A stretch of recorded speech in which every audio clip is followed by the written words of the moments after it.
What's up, B fam? Welcome to another episode of Be Free and Multiply, where I become free, you become free, and we become free together.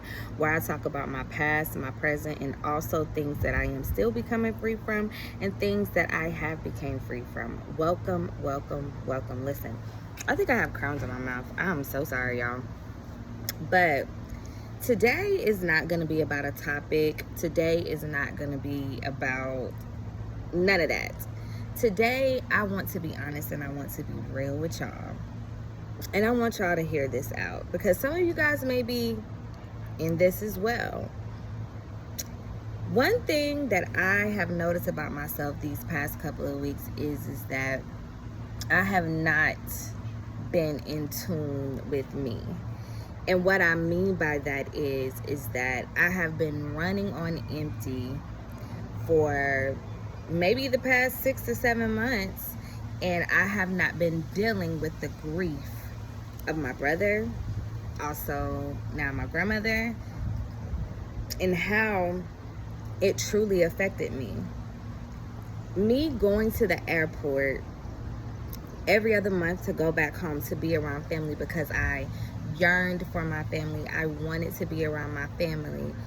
It was anxiousness, it was anxiety, and I didn't understand what was going on. I was like, why am I so anxious every time somebody don't answer my phone call when I'm saying my flight is about to be delayed, or hey, I'm here, or whatever the case may be. And it's because that when I was pulled over, when my cousin pulled over the car to tell me on November 24th that my brother did not make it to the airport to get me because he crashed and died,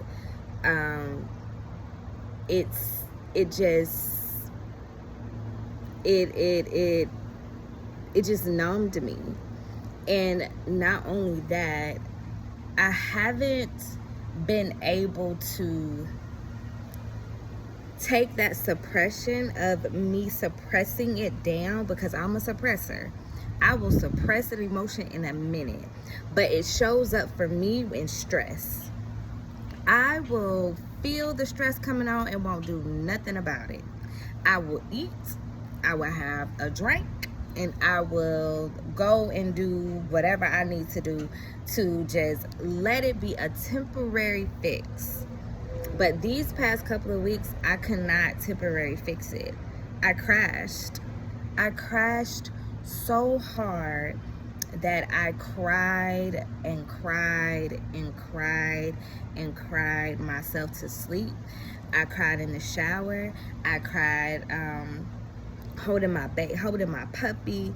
And it just hasn't been a good couple of weeks for me. And one thing that my homeboy said, my aunt said, and my dad said to me, and I was so grateful that my homeboy told me to start being a lot more vulnerable when it comes to, where I really am with my family, so that they won't take it personal that right now I just can't come home.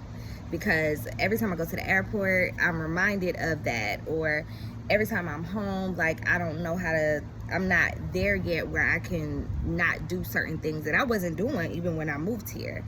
But I was vulnerable with my aunt, I was vulnerable with my father, and they both said to me, you are so hard on yourself. You do not have to be afraid, or you do not have to hold back what you're truly going through, because it hit you hard too. And I think as a Black woman, we always think that we have to be so strong. And me being the oldest daughter, I feel as if that I have to be so strong. I have to worry about everybody. Like, I have been worried about my father for so long, since we even got the news of my brother, and even grandma, his mother. And I just wanted him to be okay. And then, like, the fear of, what if something happens to my dad? Like, that's the only parent that I have. So I'm saying all of this to say this about being free and multiplying. You become free when you actually sit down and you listen to what your loved ones want to say, what they have to say. You become free when you are being more vulnerable with your loved ones. It may not even be mom and dad for you. It may be friends. It may be vulnerability to yourself. But you're sitting down and you're actually taking the time to be vulnerable. And I think that is okay. And I think where I am right now is okay because grief is hard. I've never dealt with grief before. Grief of someone that close to me? Absolutely not. Of course, my mother passed away when I was a baby, but not a baby, a toddler. But I wasn't able to comprehend that. I was so young. But when it hit close to home and when you're the front row at the funeral, it's different. So I'm here to tell you guys, whatever you are dealing with, whatever season you are in, whether you feel depressed, whether you feel anxious, whether you feel whatever the case may be, it's okay. Don't be hard on yourself.